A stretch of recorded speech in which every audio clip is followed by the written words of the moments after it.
بالله من الشيطان الرجيم بسم الله الرحمن الرحيم يوسف أعرض عن هذا واستغفري لذنبك إنك كنت من الخاطئين۔ سورہ یوسف کی یہ 29ویں آیات ہے، اور کئی دنوں سے جو اس رکوع کے فوائد، اس رکوع سے ہمیں کیا کیا نصیحتیں ملتی ہیں، ان کا ذکر آپ کے سامنے ہو رہا تھا۔ ابھی بھی اس رکوع کے اندر جو ہمیں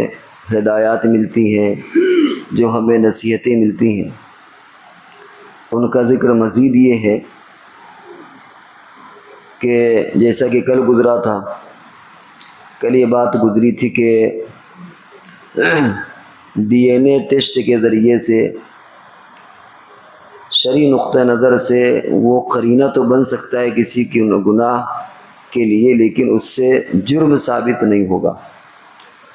یہ بات کل تفصیل سے آئی تھی کہ کسی کے جرم کو ثابت کرنے کے لیے آج کے دور میں، مثال کے طور پر میاں بیوی کے تعلقات میں کوئی اگر اس طرح کی بات آتی ہے، بچے کے خاص طور سے نسب ثابت ہونے کے تعلق سے کوئی بات آتی ہے، تو شرعی نقطہ نظر سے اس کی حیثیت نہیں ہے کہ آدمی ڈی این اے ٹیسٹ کروا کر کے اس نسب کو ثابت کرے یا نسب کو جوڑ دے۔ تو اس کا تذکرہ کل ہوا تھا۔ یہ بات بھی مختصر انداز میں گزری تھی کہ عزیز مصر، جو مصر کا بادشاہ تھا، اس کے اندر غیرت کی کمی تھی، اس کی وجہ سے اس نے باقاعدہ زلیخا کو کوئی سزا نہیں دی، بس ہلکی پھلکی ڈانٹ سے کام لیا۔ اور اس کی وجہ یہ ہوتی ہے کہ جو قوم بھی شریعت سے محروم ہوتی ہے، حیا اس قوم سے نکل جاتی ہے۔ حیا ایک تو انسان کی فطرت ہوتی ہے، اور دوسرے اللہ کا ڈر اور خوف آخرت کے ذریعے سے انسان حیا کرتا ہے۔ اگر ایمان ہی نہیں ہے، اللہ کا ڈر نہیں ہے، آخرت کا خوف نہیں ہے، تو ظاہر بات ہے کہ پھر اس کے اندر دھیرے دھیرے حیا بھی رخصت ہو جاتی ہے۔ جہاں تک انسان کی فطرت کا تعلق ہے، انسان کے مزاج کا، تو وہ تو بدلتی رہتی ہے فطرت۔ اگر آدمی گندے کام کرتا ہے تو اس کی فطرت کے اندر گندگی پیدا ہو جاتی ہے، نیک کام کرتا ہے اس کی فطرت کے اندر بہتری پیدا ہو جاتی ہے۔ حدیث پاک میں آتا ہے کہ جب کوئی بندہ گناہ کرتا ہے تو اس کے دل میں کالا نقطہ لگ جاتا ہے، اور ایک وقت آتا ہے اگر وہ توبہ نہیں کرتا کہ وہ پورا دل سیاہ ہو جاتا ہے۔ اس کا مطلب بھی یہی ہے کہ اس کی فطرت چینج ہو جاتی ہے، بدل جاتی ہے، پھر وہ اچھے کو اچھا، برے کو برا نہیں سمجھتا۔ آج جو فحاشیت کی دنیا میں جو مرد اور عورتیں جو یہ کردار ادا کرتی ہیں، وہ باقاعدہ بہت سے بے حیا سین باقاعدہ وہ ویڈیو میں ان کو کیپچر کرواتی ہیں، حالانکہ انہیں معلوم ہے کہ یہ سب ہماری بے حیائی پوری دنیا میں دیکھی جائے گی، ان کو کوئی حیا شرم نہیں، نہ انہیں کوئی افسوس ہے، کیونکہ ان کی فطرت مسخ ہو گئی ہے، ان کی فطرت فسخ ہو گئی ہے، ختم ہو گئی ہے۔ اسی طرح اس رکوع سے جو بہت سی فائدے کی باتیں ہمیں معلوم ہوئی، ان میں یہ کہ عزیز مصر نے یوسف علیہ السلام سے کہا تھا کہ اس کا چرچا مت کرنا، یوسف اعرض عن ھذا، یوسف جس کو ہم اردو میں کہتے ہیں جانے دو، چھوڑو، معاف کر دو اس کو، یعنی اس کا کسی سے بتانا نہیں کہ میرے ساتھ ایسا ہوا اور اس عورت نے ایسا ایسا کیا۔ اور اس کی وجہ مفسرین نے لکھا ہے کہ برائی کا تذکرہ کرنے سے بھی برائی پھیلتی ہے، کسی بھی برائی کا بار بار تذکرہ کیا جائے اس سے بھی برائی پھیلتی ہے۔ بہت سے جن کا مزاج خراب ہو چکا ہوتا ہے،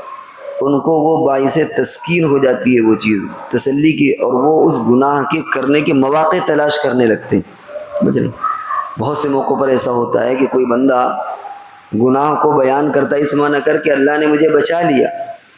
لیکن وہیں پر دوسرا بندہ یہ کہتا ہے کہ مجھے چانس اور موقع نہیں ملا ورنہ میں اس کو کر گزرتا۔ تو برائی کا تذکرہ کرنے سے بھی برائیاں ہوتی ہیں، اس لیے اس نے کہا اعرض عن ھذا، ان کو جانے دو۔ ایک بات اس نے اور کہی کہ واستغفری، اپنی بیوی سے کہا کہ استغفار کرو، اللہ سے معافی چاہو، حالانکہ وہ مشرکہ تھی۔ معلوم یہ ہوا کہ اتنا احساس ان کے اندر بھی ہوتا ہے کہ اگر غلطی ہو گئی ہے تو بہرحال غلطی کا اعتراف کرنا چاہیے، شرمندگی کا اظہار کرنا چاہیے۔ اور یہ بات کل گزری کہ ارادہ دونوں نے کیا تھا، یوسف علیہ السلام نے بھی، لیکن یوسف علیہ السلام کا ارادہ خیال کی حد تک تھا اور اس کا ارادہ پکا تھا۔ یہ بالکل ایسے ہی جیسے ہاتھ اٹھانا کبھی تو ہوتا ہے مارنے کے لیے اور کبھی ہوتا ہے دفاع کے لیے۔ ہاتھ تو دونوں شکلوں میں اٹھایا گیا، لیکن زمین اور آسمان کا فرق ہے۔ ایک ہاتھ اٹھتا ہے کسی کو پیٹنے کے لیے، مارنے کے لیے، اور ایک ہاتھ اٹھتا ہے مدد کرنے کے لیے، دفاع کرنے کے لیے۔ تو اسی طرح ارادہ تو دونوں نے کیا، لیکن دونوں ارادوں میں، یوسف علیہ السلام کے ارادے میں اور اس عورت کے ارادے میں زمین اور آسمان کا فرق تھا۔ ایک اور ایک لفظ گزرا تھا اس رکوع میں، انہ من عبادنا المخلصین، کہ ہم اپنے برگزیدہ بندوں کو گناہ سے بچا لیتے۔ اسے معلوم ہوا کہ بندے کا اخلاص اور بندے کی دل کی کیفیت اللہ کے ہاں اس کی بڑی قدر ہے، اور نتائج اسی سے مرتب ہوتے ہیں۔ انما الاعمال بالنیات، اخلاص کا تعلق بھی دل سے، اخلاص کا بھی در حقیقت تعلق انسان کے دل سے، اور اخلاص کی اللہ کے یہاں بڑی قدر ہے۔ اخلاص کا مطلب یہ ہوتا ہے کہ کوئی کام اللہ کے لیے کرنا، بندے کی خوشنودی یا بندے کو دکھاوا اس میں شامل نہیں ہوتا، بلکہ مقصد یہ ہوتا ہے کہ ہم سے اللہ خوش ہو جائے۔ صدقے کے بارے میں آتا ہے ایک ہاتھ سے دوسرے ہاتھ کو پتہ نہ چلے، منشا وہاں پر بھی ہوتا ہے کہ اللہ کے لیے وہ بندہ کر رہا ہے، کسی کو دکھانے کے لیے نہیں کر رہا۔ ایسے بندوں کو اللہ تعالیٰ خاص طور سے اپنی طرف سے گناہوں سے بچاتے ہیں، ان کی نصرت اور مدد کرتے ہیں۔ ورنہ خالی اگر نہانے دھونے سے، صاف ستھرا رہنے سے خدا ملتا تو مفسرین نے ایک مثال لکھی کہ کچھوا اور مچھلی تو ہر وقت نہاتے دھوتے رہتے ہیں، خدا ان کو مل جاتا۔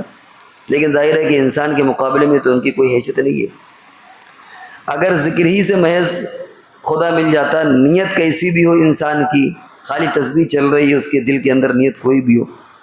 تو انسان سے زیادہ تو اللہ کا ذکر پرندے کرتے ہیں، انسان سے زیادہ وہ پرندے افضل ہو جاتے ہیں۔ اگر گنجا ہونے یا بال مڈوانے سے خدا ملتا کہ بس سر، تو بعض بھیڑیں ایسی ہوتی ہیں جن کے بال بہت ہوتے ہیں، بعد میں ان کو مونڈ دیا جاتا ہے تو خدا ان کو مل جاتا۔ معلوم یہ ہوا کہ اصل تعلق دل کا ہے۔ اگر دل انسان کا صاف ستھرا ہے،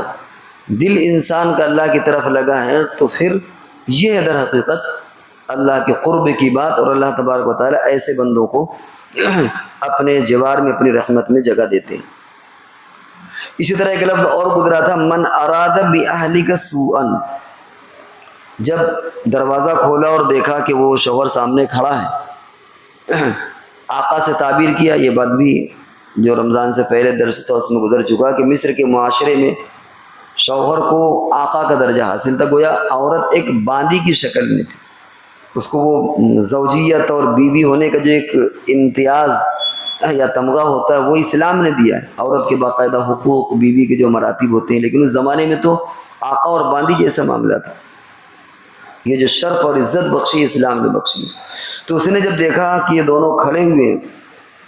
تو فوراً اس نے پلٹی مار دی، اور اس نے یہ کہا کہ